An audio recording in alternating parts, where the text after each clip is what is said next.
എൻ്റെ പേര് Jasmine Thomas. ഞങ്ങൾ നെട്ടൂര് മരട് നിന്നാണ് വരുന്നത്.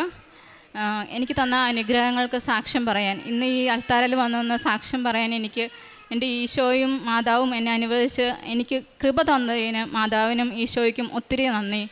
എനിക്ക് പറയാനുള്ള എൻ്റെ സാക്ഷ്യം, എൻ്റെ കുഞ്ഞാണ്.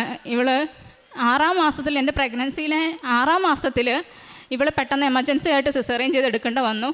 അന്ന് എടുക്കുമ്പോൾ ഇവൾ 610 ഗ്രാമേ ഉള്ളൂ. അതായത് 1 കിലോ പോലും ഇല്ല ഈ കുഞ്ഞ്. അതായത് 26-ാമത്തെ ആഴ്ച എനിക്കുണ്ടായതാണ്. 6-ാം മാസം ജസ്റ്റ് കംപ്ലീറ്റഡ്. അങ്ങനെ ഉണ്ടായ ഒരു കുഞ്ഞ് വെറും 610 ഗ്രാം, എൻ്റെ ഈ കൈയുടെ ഉള്ളംകൈയുടെ അത്രയും പോലും ഇല്ല ഇവളന്ന്. ഇവളെ സിസേറിയൻ ചെയ്ത് എടുക്കുമ്പോൾ ഡോക്ടേഴ്സിന് പോലും അത്ഭുതമായിരുന്നു ഇവളെ എങ്ങനെ രക്ഷിച്ചെടുക്കുമെന്ന്. ഇവള് വെൻറ്റിലേറ്ററിൻ്റെ ഏറ്റവും ലാസ്റ്റ് സ്റ്റേജിലായിരുന്നു. ഇനിയൊരു വെൻറ്റിലേറ്റർ ഇതിനപ്പുറം ഇല്ലായിരുന്നു. അങ്ങനെ ICUയിൽ അഡ്മിറ്റ് ആവുന്നു. ഒരു 4 മാസം കഴിഞ്ഞാണ് ഇവൾ ഡിസ്ചാർജ് ആവുന്നത്. ഈ കുഞ്ഞിന് വേണ്ടിയിട്ടാണ് ഞാൻ ഇന്ന് ഈ സാക്ഷ്യം പറയാൻ നിൽക്കുന്നത്, ഒപ്പം എനിക്ക് കിട്ടിയ എല്ലാ അനുഗ്രഹങ്ങൾക്ക് വേണ്ടിയും. ഇവളുടെ സിസേറിയൻ കഴിഞ്ഞ് ഞാൻ പെട്ടെന്ന് IAH എന്ന് പറഞ്ഞൊരു അസുഖം എനിക്ക് വന്നു. അതായത് അതിനെ ഇഡിയോപ്പതിക് ഇൻട്രാക്രൈനൽ ഹൈപ്പർ ടെൻഷൻ അതിൻ്റെ ഡയഗ്നോസിസ് പറയുന്നത്. അത് സിംറ്റംസ് എന്ന് പറഞ്ഞാൽ നമുക്ക് തലയിൽ പ്രഷർ കയറുന്നതാണ്. അതായത് നമുക്ക് ബ്ലഡ് പ്രഷറല്ല, നമ്മുടെ BP എന്ന് പറയുന്ന പ്രഷറല്ല, തലയ്ക്കകത്ത് വെള്ളം കെട്ടി അത് എൻ്റെ കണ്ണിൻ്റെ ഞരമ്പിനെ ബാധിച്ചു. എനിക്ക് കാണാൻ കഴിയത്തില്ല, സൗണ്ട് കേൾക്കാൻ പറ്റത്തില്ല, ലൈറ്റ് കാണാൻ പറ്റത്തില്ല, വായിക്കാൻ പറ്റത്തില്ല. ഞാൻ അരമണിക്കൂർ ബൈബിൾ വായിച്ചുകൊണ്ടിരുന്ന വ്യക്തിയാണ്. ബൈബിൾ വായിക്കാൻ പറ്റത്തില്ല, ഫോൺ സ്ക്രോൾ ചെയ്യാൻ പറ്റുന്നില്ല. ഈവൻ എൻ്റെ മൂത്ത കുഞ്ഞ് എന്നോടൊന്ന് അമ്മാന്ന് വിളിച്ച് എനിക്ക് ആ സൗണ്ട് പോലും ടോളറേറ്റ് ചെയ്യാൻ പറ്റുന്നില്ല. അത്രയ്ക്കും ഒരു സിംറ്റമാറ്റിക് ആയിരുന്നു.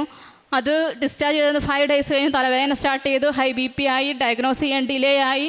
പിന്നെ അവസാനം നടുവിൽ നിന്ന് കുത്തി അവർ തലയിലെ വെള്ളം എടുത്തപ്പോഴാണ് അവർക്ക് മനസ്സിലാവുന്നത് എനിക്ക് ഇങ്ങനൊരു അസുഖമാണെന്ന്.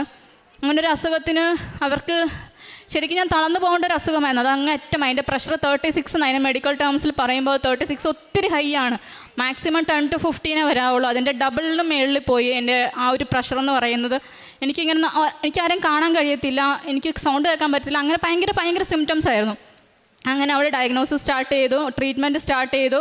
പക്ഷേ എനിക്ക് ടോളറേറ്റ് ചെയ്യാൻ പറ്റുന്നില്ല, പെയിൻ കുറയുന്നില്ല. അങ്ങനെ അന്നേരം NIC കിടക്കുവാണ്.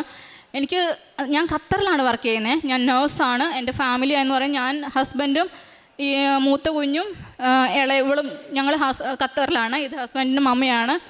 അപ്പോൾ അന്ന് ഞങ്ങൾക്ക് കൂട്ടിന് വേറെ ആരും ഇല്ല. അപ്പോൾ എനിക്ക് ട്രീറ്റ്മെൻറ്റ് അവിടെ നിന്ന് അത് ശരിയാവുന്നില്ല. എനിക്ക് നാട്ടിൽ വന്നം. ഇവൾ NIC കിടക്കുന്നു. എനിക്ക് കൊച്ചിനെ കാണാൻ പോലും പോകാൻ പറ്റത്തില്ല, കാരണം എനിക്ക് സ്റ്റെപ്പ് ഇറങ്ങാൻ പറ്റില്ല. ഞങ്ങൾ ഫസ്റ്റ് ഫ്ലോറിൽ താമസിച്ച് ഒത്തിരി പ്രോബ്ലംസ്. എനിക്ക് ഒന്നും പറ്റുന്നില്ല. ലൈറ്റ് വെറുതെ വെയിലിന് വെട്ടം പോലും കാണാൻ പറ്റത്തില്ല. അങ്ങനെ ഇവളുടെ ഡോക്ടേഴ്സ് തന്നെ എന്നെ ഒത്തിരി കൗൺസിൽ ചെയ്തു. അവർ പറഞ്ഞു, ആദ്യം അമ്മ ജീവനോടെ ഇരുന്നാൽ കുഞ്ഞിനെ കിട്ടിയിട്ട് കുഞ്ഞിന് കാര്യമുള്ളൂ, കുഞ്ഞിന് അമ്മ ഇല്ലാണ്ട് വന്നിട്ട് എന്താ കാര്യം എന്ന് പറഞ്ഞു നാട്ടിൽ ട്രീറ്റ്മെൻറ്റിന് വിട്ടു. നാട്ടിൽ ട്രീറ്റ്മെൻറ്റിന് വന്നു കാണിച്ചു. സാർ എന്നെ തിരിച്ചു വിട്ടില്ല. ഞാൻ ആസ്റ്ററിലെ ട്രീറ്റ്മെൻറ്റ് എടുത്ത്.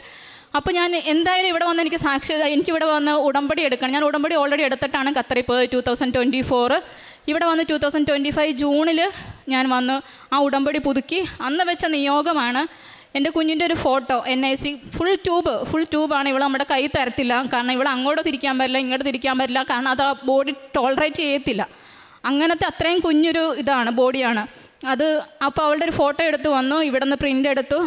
ജോസഫ് അച്ഛനെ ഇവിടെ നിന്ന് ഞാൻ ഫോട്ടോ കൊടുത്തു. ജോസഫ് അച്ഛൻ അന്ന് അത് മാതാവിൻ്റെ പാദത്തിൽ കൊണ്ടുവച്ച് പ്രാർത്ഥിച്ചു. തൈലം വെച്ചു, അതിനെ കുരിശ് വരച്ച് പ്രാർത്ഥിച്ചു. എൻ്റെ കയ്യിൽ ആ ഫോട്ടോ തന്നു. ആ ഫോട്ടോ ഇന്നും എൻ്റെ ഉടമ്പടി പത്രികയിൽ ഇരിക്കുന്നുണ്ട്. അവൾക്ക് വേണ്ടി ഞാൻ വെച്ച ഉടമ്പടി അതായിരുന്നു. അത് പ്രാർത്ഥിച്ചു. ഞാൻ ഇവിടെ നിന്ന് പോയി എൻ്റെ അസുഖത്തിനും വേണ്ടി പ്രാർത്ഥിച്ചു. എൻ്റെ മൂത്ത മകൻ 4 വയസ്സാവുന്നതായിരുന്നു. 4 വയസ്സായിട്ടും ഇവന് സ്പീച്ച് ഡിലേ ആയിരുന്നു. ഇവൻ 1-2 വാക്കല്ലാതെ അതിലപ്പുറം പറയത്തില്ല, 4 വയസ്സായിട്ടും. അപ്പോൾ ഇവൻ്റെ സ്പീച്ച് ഡിലേക്ക് വേണ്ടി ഞാൻ ഒത്തിരി സ്പീച്ച് തെറാപ്പിസ്റ്റ് റെഫർ ചെയ്തു, മരുന്ന് കൊടുത്തു. ഒന്നും ശരിയാവുന്നില്ല. ഇതും എൻ്റെ ഒരു ഉടമ്പടി നിയോഗമായിരുന്നു. അങ്ങനെ ഉടമ്പടി ചെയ്തു. അന്ന് ഞാൻ പോയി. അന്ന് ഞാൻ ഒത്തിരി നാളുകൾക്ക് ശേഷം, 1.5 മാസത്തിന് ശേഷം ബൈബിള് ഒരു അരമണിക്കൂർ എനിക്ക് ബൈബിൾ വായിക്കാൻ എൻ്റെ കണ്ണ് തുറന്ന് കിട്ടിയെന്ന് വേണം പറയാനായിട്ട് ആക്ച്വലി. അങ്ങനെ എനിക്ക് അന്നത് ബൈബിൾ വായിക്കാൻ പറ്റി. പക്ഷെ ഞാൻ ഇവിടെ നിന്ന് ഇറങ്ങുമ്പോൾ ഞാൻ ഉടമ്പടി എടുത്ത് പുതുക്കി ഇറങ്ങുമ്പോൾ എൻ്റെ മാതാവ് ഇങ്ങനെ പുറകിൽ നിന്ന് തിരിച്ച് വിളിച്ചിട്ട് ചോദിച്ചു, നീ ഹസ്ബൻഡിന് വേണ്ടി പ്രാർത്ഥിച്ചോ എന്ന് ചോദിച്ചു. അപ്പോൾ ഓൾറെഡി എൻ്റെ ഹസ്ബൻഡിന് വേണ്ടി ഞാൻ പ്രാർത്ഥിച്ചതാണ്. പക്ഷേ അറിയത്തില്ല, അങ്ങനെ ഒരു ചോദ്യം എൻ്റെ മനസ്സിൽ വന്നു. ഞാൻ തിരിച്ചു വന്നു, ഒന്നുകൂടി എൻ്റെ ഹസ്ബൻഡിന് വേണ്ടി ഞാൻ പ്രാർത്ഥിച്ചു. എനിക്കറിയില്ലായിരുന്നു ഹസ്ബൻഡ് അവിടെ വലിയൊരു ട്രബിൾ നിൽക്കുമായിരുന്നു എന്ന്. ഞാൻ ചെന്ന് 2-ാം ദിവസം ഞാൻ അറിഞ്ഞു എൻ്റെ ഹസ്ബൻഡ് വലിയൊരു ട്രബിളായിരുന്നു അവിടെ. അതൊരു വേറൊരു ഇഷ്യൂസ് ആയിരുന്നു. പക്ഷേ അതിനെങ്ങനെ മാനേജ് ചെയ്യണമെന്നൊന്നും എനിക്കറിയത്തില്ലായിരുന്നു. പക്ഷേ എനിക്ക് ദൈവം മാതാവ് എനിക്ക് ഭയങ്കര ശക്തി തന്നു, എനിക്ക് പിടിച്ചു നിൽക്കാൻ ശക്തി തന്നു. ആ പ്രശ്നത്തെ എനിക്ക് സോൾവ് ചെയ്യാൻ പറ്റി അവിടെ ചെന്ന്. അങ്ങനെ അവിടെ പോകാൻ പോലും എനിക്ക് പറ്റാൻ എൻ്റെ ട്രീറ്റ്മെൻറ്റ് കാരണം എന്നെ ഡോക്ടേഴ്സ് ഇവിടെ നിന്ന് വിടത്തില്ലായിരുന്നു. കുഞ്ഞവിടെ, ഞാനിവിടെ. അതൊരമ്മയ്ക്ക് മനസ്സിലാക്കാൻ പറ്റും. എനിക്ക് പാല് നിറഞ്ഞെൻ്റെ നെഞ്ചിൽ നിന്ന് പോകുന്നു. മരുന്ന് കഴിക്കുന്നതുകൊണ്ട് എനിക്ക് കുഞ്ഞിന് പാല് കൊടുക്കാൻ പറ്റില്ല. പിന്നെ ഞാൻ ഇവിടെയാണ്, അത് വലിച്ചെടുക്കുന്നു, അത് കളയുന്നു. അങ്ങനെ ഞാൻ മെൻ്റലി ഭയങ്കര ഒത്തിരി ഡിപ്രസ്ഡ് ആയിരുന്നു ആ സമയത്തൊക്കെ. എന്നിട്ട് തിരിച്ചു പോകാൻ നിന്നപ്പോൾ എന്നെ ഡോക്ടേഴ്സ് അനുവദിക്കുന്നില്ല. കാരണം എൻ്റെ പ്രഷർ ഒട്ടും കുറയാതെയും എൻ്റെ കണ്ണിൻ്റെ ഇത് കഴിയാതെ ഒന്നും എന്നെ വിടത്തില്ല എന്ന് പറഞ്ഞു. പക്ഷേ ഞാൻ ഇവിടെ ഒന്ന് ഉടമ്പടി എടുത്തു, പുതുക്കി ചെന്നു. സ്കാനിങ്ങിന് ഡോക്ടറെ കാണാൻ ചെന്നു. ന്യൂറോളജിയും ഐയുടെ സ്പെഷ്യലിസ്റ്റുമാണ് നമ്മളെ കാണുന്നത്.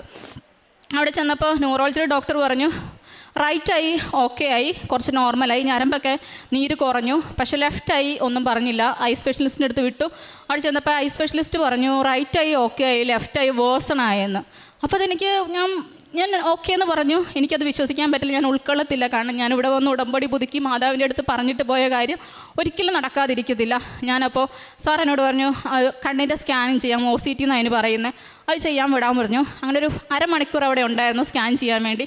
ആ സമയത്ത് അച്ഛന് വിടന്ന്, ജോസഫ് അച്ഛന് വിടന്ന് കയ്യിൽ തന്ന മാതാവിൻ്റെ കാശ് രൂപ എൻ്റെ കയ്യിലുണ്ടായിരുന്നു. ഒരു കുഞ്ഞിക്കൊന്തയും 10 മണിയുടെ കുഞ്ഞിക്കൊന്ത എൻ്റെ കയ്യിലുണ്ടായിരുന്നു. അത് വെച്ച് ഞാൻ പ്രാർത്ഥിച്ചു. എപ്പോഴും ആ അരമണിക്കൂർ ഞാൻ കൊന്ത ചൊല്ലി കൃപാസന മാതാവിനോട് പ്രാർത്ഥിച്ചു, ഈ റിസൾട്ട് എനിക്ക് നോർമലാക്കി തന്ന് എന്നെ ഇവിടെ നിന്ന് കയറ്റി വിടണം, എൻ്റെ കുഞ്ഞ് അവിടെയാണ്, എനിക്ക് പോയേ പറ്റൂ. അങ്ങനെ റിസൾട്ട് വന്നു. 2ഉം സൂപ്പർ സീനിയേഴ്സ് ഡോക്ടേഴ്സാണ്, ന്യൂറോളജിയും ഐ സ്പെഷ്യലിസ്റ്റും. അവരെൻ്റെ അടുത്ത് പറഞ്ഞു എനിക്ക് തെറ്റ് പറ്റിയതാ, കണ്ണ് ഓക്കെയാണ്, കയറിപ്പൊക്കോ എന്ന്. പിറ്റേ ദിവസം ഞാൻ ടിക്കറ്റ് എടുത്തു. നെക്സ്റ്റ് ഡേക്ക് ഞാൻ കയറിപ്പോകുന്നു. അന്ന് ഞാൻ കയറിപ്പോകുന്നതിൻ്റെ അന്ന് ജൂലൈ 6 അന്ന് എൻ്റെ ഹസ്ബൻഡ് അവിടെ ഖത്തറിൽ ഡ്രൈവിംഗ് ലൈസൻസിന് വേണ്ടിയിട്ട് 1 ഇയറായിട്ട് ട്രൈ ചെയ്യുക. 6 ടൈംസ് അറ്റൻഡ് ചെയ്തു. 6 ടൈംസും ഹസ്ബൻഡ് ഫെയിലാവുക. അത് ഹസ്ബൻഡിൻ്റെ പ്രോബ്ലം കൊണ്ടല്ല. ആദ്യത്തെ പ്രാവശ്യം ഭയങ്കര കോൺഫിഡൻ്റ് ആയിട്ട് ഒരു പ്രോബ്ലംസും ഇല്ലാതെ ചെയ്തു, അത് ഫെയിലായി. പിന്നെ ആൾക്ക് ടെൻഷനായി. അങ്ങനെ ഒരു 6 ടൈംസ് അറ്റൻഡ് ചെയ്തു, ഫെയിലാവുന്നു. എന്ത് ചെയ്തിട്ടും അത് റെഡി ആവുന്നില്ല. ഇവിടെ വന്ന് ഞാൻ പ്രാർത്ഥിച്ചു. ആ ജൂൺ 25 ഞാൻ ഇവിടെ വന്ന് ഉടമ്പടി പുതുക്കിയത്. July 6 next test. അതും ടെസ്റ്റ് പെട്ടെന്ന് കിട്ടത്തില്ലായിരുന്നു. നമുക്ക് 3 മാസം കഴിഞ്ഞാൽ ഓരോ ടെസ്റ്റും നമുക്ക് എടുക്കാൻ പറ്റത്തുള്ളൂ.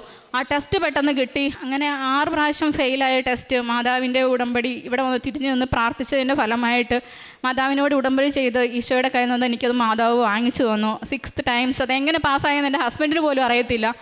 അങ്ങനെ ആ ടെസ്റ്റ് ഞാൻ പാസ്സായി. അതെൻ്റെ ഒരു നിയോഗമായിരുന്നു. ഉടമ്പടി ജീവിതം കുമ്പസാരിക്കാറുണ്ട് ഞാൻ എപ്പോഴും എന്ന് വെച്ച് കഴിഞ്ഞാൽ മാസത്തിലൊരു 3-4 പ്രാവശ്യം അല്ലെങ്കിൽ ഒരു 3 ടൈംസ് മിനിമം ഞാൻ കുമ്പസാരിക്കും. കാരണം ഞാൻ ഖത്തറിലാണ്, അവിടെ ഞങ്ങൾക്ക് പള്ളിയുണ്ട്. പക്ഷേ ഇവിടുത്തെ പോലെ സൺഡേ കുർബാനയല്ല, അവിടെ ഫ്രൈഡേ ആണ് നമുക്കവിടെ കുർബാന വരുന്നത്. അപ്പോൾ ഫ്രൈഡേ കുർബാന എനിക്ക് ഞാൻ സിക്കായതുകൊണ്ട് എനിക്ക് വാർഡിൽ നിന്ന് ദൈവത്തിൻ്റെ കൃപയാൽ എനിക്ക് ഈവനിങ് ഷിഫ്റ്റ് മാത്രം തന്നു. കാരണം എനിക്ക് നൈറ്റിൽ മെഡിസിൻ എടുക്കുന്നുണ്ട്. മെയിൻ പ്രശ്നം മെഡിസിൻ എടുക്കുന്നതുകൊണ്ട് എനിക്ക് മെമ്മറി ലോസ് ഉണ്ട്. അതുകൊണ്ട് എൻ്റെ ഈ ഓരോ സാക്ഷ്യങ്ങളും ഓരോ ഡേറ്റ് ഇട്ട് ഓരോ കിട്ടിയ അനുഗ്രഹങ്ങൾ ഞാൻ എൻ്റെ ഡയറിക്കകത്ത് എഴുതി വെക്കുകയാണ് ചെയ്തത്. അതെല്ലാം ഞാൻ ആ ഡയറി കൊണ്ടുവന്നിട്ടാണ് ഞാനിപ്പോൾ ഇത് ഫുൾ പകർത്തിയത്. കാരണം ആ മെഡിസിൻ കാരണം എനിക്ക് ഒത്തിരി മെമ്മറി ലോസ് ഉണ്ടായി. അപ്പോൾ അന്ന് മറന്നു പോകാതിരിക്കാൻ അന്നേ ഞാൻ ഓരോ ദിവസത്തെ അനുഗ്രഹങ്ങൾ ഇങ്ങനെ എഴുതി വെച്ചിരുന്നു എൻ്റെ ഡയറിക്കകത്ത്. അത് ഇന്ന് ഞാൻ ഫുള്ള് ഇവളെയും കൊണ്ട് വന്ന് സാക്ഷ്യം പറയാൻ വേണ്ടിയിട്ടായിരുന്നു. അപ്പോൾ ഓട്ടോമാറ്റിക്കലി ഞാൻ കുമ്പസാരിക്കുമായിരുന്നു. അവിടെ എപ്പോഴാണോ സമയം കിട്ടുന്നത് അപ്പോൾ പോയി കുമ്പസാരിക്കും. കുർബാന കൂടാറുണ്ട്. കുർബാന മിസ്സാക്കിയ എന്തോ അന്ന് ആ ഒരാഴ്ച എനിക്ക് വേസ്റ്റായിരുന്നു. ഡ്യൂട്ടിയാണെങ്കിലും എന്തെങ്കിലുമൊക്കെ ഇഷ്യൂസ് വരും. അതൊരു ഭയങ്കര ദൈവാനുഗ്രഹമാണ് ആ കുർബാന സ്വീകരിക്കാൻ കഴിയുന്നുള്ളത്. കുർബാനയ്ക്ക് പോകുമായിരുന്നു, കുമ്പസാരിക്കുമായിരുന്നു. പിന്നെ കാരുണ്യ പ്രവർത്തികളെന്ന് പറഞ്ഞാൽ ഞങ്ങളുടെ അടുത്തൊരു അനാഥാലയമുണ്ട്. അവിടെ ഒരച്ഛനാണ് നടത്തുന്നത്. അപ്പോൾ ആ അച്ഛന് അവിടുത്തെ അനാഥാലയത്തിൽ അതൊരു വയ്യാത്ത രോഗികളെ കിടത്തി ചികിത്സിക്കുകയാണ്. അവർക്ക് ഞാൻ കുറച്ച് സഹായങ്ങൾ ചെയ്തായിരുന്നു. ഒരു നേരത്തെ ഭക്ഷണം വാങ്ങിച്ചു കൊടുക്കുക. അച്ഛന് കുറേ കടമുണ്ടായിരുന്നു. അപ്പോൾ ആ കടം അച്ഛൻ പൈസ ആയിട്ടൊന്നും വാങ്ങിക്കത്തില്ല നമ്മുടെ കയ്യിൽ നിന്ന്. ആ വാങ്ങിക്കുന്ന കടയിൽ അച്ഛന് കുറേ പേയ്മെൻറ്റിൻ്റെ കടമുണ്ട്, അവിടെ കുറച്ച് പേയ്മെൻറ്റ് ചെയ്യുമോ അങ്ങനെ. പിന്നെ ഞാൻ ഖത്തറിലാണെങ്കിലും വയ്യാത്തൊരു കുഞ്ഞുണ്ടായിരുന്നു, ആ കുഞ്ഞിനെ ഞങ്ങൾ പോയി കണ്ടു. ആ കുഞ്ഞിന് ഹസ്ബൻഡ്, ഞാനും മൂത്ത കുഞ്ഞും, എൻ്റെ കൊച്ച് ഡിസ്ചാർജ് ആയിട്ടില്ല ആ സമയത്ത്. അപ്പോൾ ഞങ്ങൾ 3 പേരും കൂടി പോയി ആ വയ്യാത്ത കുഞ്ഞിനെ കണ്ടു. ആ ചേട്ടന് കുറച്ച് പൈസ കൊടുക്കാൻ പറ്റുമായിരുന്നു. ഉപാസന പത്രം ഞാൻ ഇവിടെ നിന്ന് മലയാളമായിരുന്നു എനിക്ക് തന്നിരുന്നത്, പക്ഷേ ഞാനത് മാറ്റി ഇംഗ്ലീഷ് വാങ്ങിച്ചു. കാരണം അവിടെ മലയാളീസിനെ ഓൾമോസ്റ്റ് എപ്പോഴെങ്കിലും എവിടെന്നെങ്കിലൊക്കെ കിട്ടും. അപ്പോൾ ഞാൻ ഇംഗ്ലീഷ് പത്രം വാങ്ങിച്ചുകൊണ്ട് പോയി എൻ്റെ വാർഡിലുള്ള എല്ലാ ഫിലിപ്പീൻസിനും കൊടുത്തു. ഞാൻ എൻ്റെ കണ്ട എല്ലാ ഫിലിപ്പീൻസിനും കൊടുത്തു. പള്ളിയിൽ ചെല്ലുമ്പോൾ പള്ളിയിൽ അവിടെ നൈജീരിയൻസ് ഉണ്ടാവും, ഫ്രഞ്ച് ഉണ്ടാവും, ട്യൂണേഷ്യൻസ് ഉണ്ടാവും, വേറെ വേറെ കൺട്രീസിൽ ഒത്തിരി കൺട്രീസ്, ഇൻ്റർനാഷണൽ ചർച്ചാണത്. അപ്പോൾ അവിടെ വരുന്ന ഏത് നാട്ടുകാരാവുമെന്ന് എനിക്കറിയത്തില്ല, നോൺ ഇന്ത്യൻസ് ആണ് അവിടെ എല്ലാം. അവർക്കെല്ലാം ഞാൻ ആ പത്രം പള്ളിയിൽ വെച്ച് കൊടുത്തു. ഇംഗ്ലീഷ് പത്രം വാങ്ങിച്ചുകൊണ്ട് പോയി കൃപാസന പത്രം കൊടുത്തു. പിന്നെ എപ്പോഴും ഈ നമ്മുടെ തൈലം ഞാൻ കുരിശ് വരയ്ക്കും. ഇവളുടെ കണ്ണിന് പ്രശ്നം ഉണ്ടായിരുന്നു, കാരണം കണ്ണിന് കാഴ്ച കിട്ടുമെന്ന് ഉറപ്പില്ലായിരുന്നു. ഇത്രയും, അതായത് അവയവങ്ങളൊന്നും പൂർണ്ണമായിട്ട് രൂപീകരിക്കുന്നതിന് മുന്നെയാണ് ഇവളെ എടുത്തത്. അതുകൊണ്ട് തന്നെ ഇവളുടെ കണ്ണിൻ്റെ പ്രശ്നം, കണ്ണിൻ്റെ റെറ്റിനകത്തെ കൃഷ്ണമണി അകത്തോട്ട് ചെന്നിട്ട് അതിന് കാഴ്ചയ്ക്കുള്ള പ്രശ്നം ഉണ്ടാകുമെന്ന് പറഞ്ഞു. അപ്പോൾ എന്ന് ഞാൻ മാതാവിൻ്റെ തൈലം എടുത്ത് അവളുടെ നെറ്റിയിൽ എനിക്ക് കിട്ടിയപ്പോൾ തൊട്ട് ഞാൻ കുരിശ് വരയ്ക്കുമായിരുന്നു. കുരിശ് വരച്ച് അവളുടെ കണ്ണിൽ ആദ്യം ഒരു ഇഞ്ചക്ഷൻ കഴിഞ്ഞു. ഇപ്പോൾ ഞങ്ങൾക്കറിയാം അവൾക്ക് ഞങ്ങളെ കാണാൻ കഴിയുന്നുണ്ടെന്ന്. അവൾക്ക് കാണാം, ഞങ്ങൾ നോക്കി, അവൾ ചിരിക്കും, അവൾ സംസാരിക്കും, അവളെല്ലാം ചെയ്യും. ഡിസ്ചാർജ് ആവുന്നതിന് മുന്നേ ഡോക്ടേഴ്സ് എൻ്റെ അടുത്ത് പറഞ്ഞു, ഇവൾക്ക് എന്തെങ്കിലും ഒരു മെൻ്റൽ റിട്ടാർഡേഷനോ അല്ലെങ്കിൽ എന്തെങ്കിലും ഒരു ഡിസബിലിറ്റിയോ എന്തെങ്കിലും ഒരു പ്രശ്നം വരും, കാരണം ഇവളുടെ മൂവ്മെൻറ്റ്സ് ഒന്നും ഓക്കെയല്ല, ഇവളുടെ ഒരു നോർമൽ ബേബി ആയിരിക്കത്തില്ല, അത് നിങ്ങൾ ഇപ്പോഴേ മനസ്സിൽ ആക്സെപ്റ്റ് ചെയ്യണം, ഇവൾക്ക് എന്തെങ്കിലും ഒരു ഇഷ്യൂ ഉണ്ടാവും എന്നോട് എൻ്റെ ഡോക്ടറിൻ്റെ മുഖത്ത് നോക്കി പറഞ്ഞു. അപ്പം ഞാൻ പറഞ്ഞു, കുഴപ്പമില്ല സാറേ, എനിക്ക് എൻ്റെ മാതാവിലും ദൈവത്തിലും വിശ്വാസമുണ്ട്. ഞാൻ അങ്ങനെ തന്നെ പറഞ്ഞു, കുഴപ്പമില്ല, എനിക്ക് എൻ്റെ മാതാവിലും ഈശോയിലും വിശ്വാസമുണ്ടെന്ന് പറഞ്ഞു. 1 വയസ്സ് കഴിഞ്ഞു, അവളുടെ ജനനം വെച്ച് അവളുടെ 1 വയസ്സ് കഴിഞ്ഞു, അല്ലാത്ത അവളുടെ ഏജ് വെച്ച് അവൾ 9 മന്ത്സ് കഴിഞ്ഞിരിക്കുക. ഇതുവരെ ദൈവം സഹായിച്ച് അവൾക്കൊരു കുഴപ്പമില്ല, അവൾ നല്ല ആക്റ്റീവാണ്, അവളുടെ എല്ലാ ഡെവലപ്മെൻറ്റ്സും ഇതുവരെ ഉള്ളത് എല്ലാം നോർമലാണ്. അവൾ അഡ്വാൻസ് ആണെന്ന് അവർ പറയുന്നത്. ഇപ്പോൾ ആൾ പിടിച്ച് നിന്ന് തുടങ്ങി, പതുക്കെ പിടിച്ച് നിന്ന് നടന്നു തുടങ്ങി. 9ാം മാസത്തിൽ അത്ര എത്തത്തില്ല എന്ന് അവിടുത്തെ ഒക്യുപേഷണൽ തെറാപ്പിസ്റ്റ് എല്ലാം പറയുന്നത്. എപ്പോൾ ചെന്നാലും അവൾക്ക് എന്തെങ്കിലും ഒരു ഇമ്പ്രൂവ്മെൻറ്റ് കാണാൻ കഴിയുന്നുണ്ട്. അതായത് ഇവൾ 3 മാസം വെൻറ്റിലേറ്ററിൽ കിടന്നു. ഞാൻ ഇവിടെ നിന്ന് ഉടമ്പടി പുതുക്കിയതിന് ശേഷം അവിടെ ചെന്ന് അവളുടെ നെഞ്ചിൽ കുരിശ് വെച്ചിട്ടാണ് പ്രാർത്ഥിച്ചതിന് ശേഷമാണ് അവളെ വെൻറ്റിലേറ്ററിൽ നിന്ന് മാറ്റാൻ പറ്റുന്നത്. കാരണം അവളെ എന്ത് ചെയ്ത് വെൻറ്റിലേറ്ററിൽ നിന്ന് മാറ്റാൻ പറ്റത്തില്ലായിരുന്നു. വെൻറ്റിലേറ്ററിൽ നിന്ന് മാറ്റി അപ്പോൾ അവളുടെ ഓക്സിജൻ ലെവൽ താഴെ പോകും. അങ്ങനെ 3 മാസം കണ്ടിന്യൂസ് അവൾ വെൻറ്റിലേറ്ററിലായിരുന്നു. ഇവിടെ നിന്ന് ഞാൻ ചെന്ന് കുരിശ് വരച്ച് വിശ്വാസപ്രമാണം ചൊല്ലി മാതാവിനോട് സാക്ഷ്യം പറഞ്ഞു. ഞാൻ മാതാവെ, ഞാനിവിടെ ഒന്ന് സാക്ഷ്യം പറഞ്ഞോളാം, എൻ്റെ കുഞ്ഞിനെ ഒരാപത്തും കൂടാതെ. പിറ്റേ ദിവസം അവളെ വെൻറ്റിലേറ്ററിൽ നിന്ന് മാറ്റി നേസൽ ക്യാനിലാന്ന് പറയാം, നമ്മുടെ മൂക്കിൽ വെക്കുന്ന ചെറിയൊരു ഓക്സിജൻ, ചെറിയൊരു ഓക്സിജൻ 2 ലിറ്റർ, അതിനകത്തോട്ട് അവളെ മാറ്റി. പിന്നെ അവളുടെ അടുത്ത പ്രശ്നം എന്ന് വെച്ചാൽ ഫീഡിങ് ആയിരുന്നു. കാരണം എനിക്ക് മെഡിസിൻ എടുക്കുന്നതുകൊണ്ട് പാലുണ്ട്, പക്ഷേ എനിക്ക് കൊടുക്കാൻ കഴിയത്തില്ല, എൻ്റെ പാൽ അവൾക്ക് കുടിക്കാൻ കഴിയത്തില്ല, കാരണം അത് അവൾക്ക് പ്രശ്നം ഉണ്ടാക്കുമായിരുന്നു. അപ്പോൾ അവർ കൊടുക്കുന്ന ഫീഡ് അവൾക്ക് സക്ക് ചെയ്യാൻ പറ്റത്തില്ല, ഇത്രയും കൊച്ചായതുകൊണ്ട് ഓക്സിജൻ ലെവൽ താഴെ പോവും. അപ്പോൾ അതൊരു വലിയൊരു ചലഞ്ചായിരുന്നു. അവളത് പിക്കപ്പ് ചെയ്യുമോ ഇല്ലയോ എന്ന് ഡോക്ടേഴ്സിനെല്ലാം ടെൻഷനായിരുന്നു. പക്ഷേ ഒരു പ്രശ്നമില്ലാതെ അവളത് പിക്കപ്പ് ചെയ്തു. അവൾ ഓറൽ ഫീഡ് സ്റ്റാർട്ട് ചെയ്തു. അങ്ങനെ അവൾ ഏപ്രിൽ 8-ാം തീയതി ഉണ്ടായി. ഓഗസ്റ്റ് 8 അവളെ ഡിസ്ചാർജ് ചെയ്തു.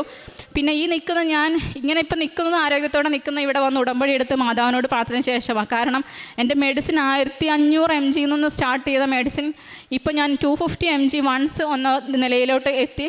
എനിക്ക് ഇപ്പം ലൈറ്റ് കാണാം, ഇങ്ങനെ വെട്ടം നോക്കാം, ഇങ്ങനെ ആൾക്കാരുടെ സൗണ്ട് കേൾക്കാം. ഞാൻ ഒരു ഫംഗ്ഷന് പോകത്തില്ല, കാരണം എനിക്ക് സൗണ്ട് കേൾക്കാൻ പറ്റത്തില്ല, ഇറിറ്റേറ്റഡ് ആണ്. ഇവൻ കിടന്ന് ഒച്ച ഉണ്ടാക്കിയാൽ ഇവനെ ചീത്ത പറയും. പക്ഷേ അതിൽ നിന്നെല്ലാം ഞാൻ ഫാർ ബെറ്ററായി. അതെല്ലാം എൻ്റെ മാതാവ് തന്ന അനുഗ്രഹം, എനിക്ക് ഈശോയിൽ നിന്ന് വാങ്ങിച്ചു തന്ന എൻ്റെ അനുഗ്രഹങ്ങളാണ്. ഇതിനെല്ലാത്തിനും ഈ സാക്ഷ്യത്തിനങ്ങൾക്കും എനിക്ക് തന്ന എല്ലാ അനുഗ്രഹങ്ങൾക്കും എല്ലാത്തിനും എൻ്റെ ഈശോയോടും മാതാവിനോടും ഞാൻ നന്ദി പറയുന്നു. കർത്താവ് നിന്നെ നിരന്തരം നയിക്കും, മരുഭൂമിയിലും നിനക്ക് സമൃദ്ധി നൽകും, നിൻ്റെ അസ്ഥികളെ ബലപ്പെടുത്തും, നനച്ചു വളർത്തിയ പൂന്തോട്ടവും വറ്റാത്ത നീരുറവയുമാകും നീ. യെശയ്യാ 58:11 തിരുവചനങ്ങളാണ്. ഇന്ന് ഈ കുടുംബം, ജാസ്മിൻ തോമസ് തൻ്റെ കുടുംബത്തോടൊപ്പം ഇവിടെ വന്നു നിന്ന് ദൈവാനുഭവം പങ്കുവയ്ക്കുമ്പോൾ നാം കേൾക്കുകയായിരുന്നു ഈ മകളുടെ ജീവിതയാത്ര. 4 മാസം വരെ NICUയിൽ കിടന്ന് 610 ഗ്രാമിൽ വെയിറ്റിൽ മാത്രം ജനിച്ച ഒരു കുഞ്ഞ്, അവയവങ്ങളൊന്നും പൂർണ്ണ വളർച്ച എത്താത്ത ഒരു കുഞ്ഞ്, ഒരു കൈയുടെ വലിപ്പം, ഒരു കൈ പിടിയുടെ വലിപ്പം മാത്രമേ ഉണ്ടായിരുന്നുള്ളൂ എന്നാണ് പറയുക. ആ കുഞ്ഞിനെയും കൊണ്ടാണ് ഇന്ന് ഈ മകള് ഈ അൾത്താരയിൽ വന്നതെന്ന് സാക്ഷ്യം പറയുന്നത്. അതോടൊപ്പം അമ്മയ്ക്ക് കിട്ടിയ രോഗം IIH, അതുമൂലം ഈ മകൾക്കുണ്ടായിരുന്ന സിംറ്റംസ് എല്ലാം എത്ര ഗ്രാമിൽ നിന്ന് തൻ്റെ മെഡിസിനിൽ നിന്ന് എത്രയായി കുറഞ്ഞു, അതെല്ലാം ഈ മകൾ ഇവിടെ പങ്കുവെച്ചു. അതുകൊണ്ട് തന്നെ നനച്ചു വളർത്തിയ പൂന്തോട്ടവും വറ്റാത്ത നീരുറവയും പോലെ നമ്മെ ആക്കാൻ, നാം ഏത് മണലാരണ്യത്തിലാണെങ്കിലും ജീവിതത്തിൻ്റെ ഏത് പ്രതിസന്ധികളിലാണെങ്കിലും അങ്ങനെ നമ്മെ ആക്കാൻ പറ്റുന്ന ഒരു വ്യക്തിയാണ് പരിശുദ്ധ കന്യകാ മാതാവ്. ആ അമ്മ നമുക്ക് വേണ്ടി മാധ്യസ്ഥം വഹിച്ച് അമ്മയുടെ നേർച്ച വസ്തുക്കൾ ഉപയോഗിച്ച് പടിപടിയായി ആ കുഞ്ഞും ഈ അമ്മയും എങ്ങനെ സംരക്ഷിക്കപ്പെട്ടു എന്നുള്ളതാണ് നാം കേട്ടത്. നമുക്ക് ദൈവത്തെ മഹത്വപ്പെടുത്താം. കരങ്ങളടിച്ച് ഈശോയ്ക്കും അമ്മയ്ക്കും നന്ദി പറയാം. യേശുവേ നന്ദി, യേശുവേ സ്തുതി, യേശുവേ ആരാധന. അത്യപൂർവ ദൈവാനുഭവങ്ങൾ ഇനി നിങ്ങൾക്കും സ്വന്തം. ഈ യൂട്യൂബ് ചാനൽ ഇതുവരെ സബ്സ്ക്രൈബ് ചെയ്തിട്ടില്ലെങ്കിൽ ഇപ്പോൾ തന്നെ സബ്സ്ക്രൈബ് ചെയ്യുക. ഈ വീഡിയോ ഇപ്പോൾ തന്നെ നിങ്ങളുടെ സുഹൃത്തുക്കൾക്ക് ഷെയർ ചെയ്തുകൊണ്ട് കർത്താവിൻ്റെ പ്രേക്ഷിതരാകുക.